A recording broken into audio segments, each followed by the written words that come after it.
अंधेरी रात का साया। पहाड़ों की गोद में बसा हुआ नीम का गांव सन्नाटे से सिहर रहा था। आधी रात का पहर, काले घने बादल आसमान को ढके हुए थे। हवा में एक अजीब सी कंपन थी, मानो कोई अदृश्य हाथ गांव को दबोचे हुए हो। रमा और उसके पति मोहन अपने पुराने खंडहरनुमा घर में बंद थे। घर की छत पर टपकती थी, हवा के झोंके खिड़कियां पटकते थे और उनमें से निकलने वाली आवाजें उनके दिलों की धड़कन को और बढ़ा देती थी। कुछ दिन पहले गांव के चौकीदार की लाश मिली थी। उसकी आंखें खुली थीं, चेहरे पर भय का साया जमा था।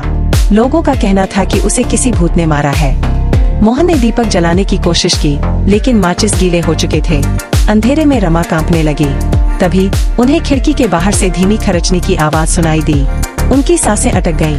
धीरे धीरे आवाज तेज होती गई, मानो कोई नुकीले नाखूनों से खिड़की खोद रहा हो।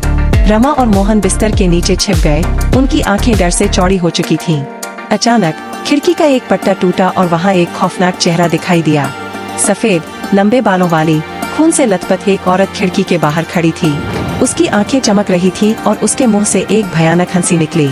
रमा और मोहन चीखने लगे, लेकिन उनकी आवाज उनके गले में ही दब गई। औरत खिड़की से अंदर घुसने लगी। उसकी ठंडी सांसें रमा और मोहन को छू रही थीं। उस अंधेरे में रमा ने दीवार पर लटकी हुई तलवार को देखा। वह किसी अज्ञात शक्ति से उठ खड़ी हुई और तलवार उठा ली। तलवार का हवा में कटने का स्वर सुनाई दिया और फिर एक भयानक चीख। जब रमा ने दीपक जलाया तो वहाँ कुछ नहीं था, सिर्फ टूटी हुई खिड़की और खून के कुछ धब्बे थे। मोहन बेहोश पड़ा था, लेकिन रमा जानती थी कि वह अब अकेली नहीं है। अंधेरी रात का साया हर रात उनके साथ लौटता रहा।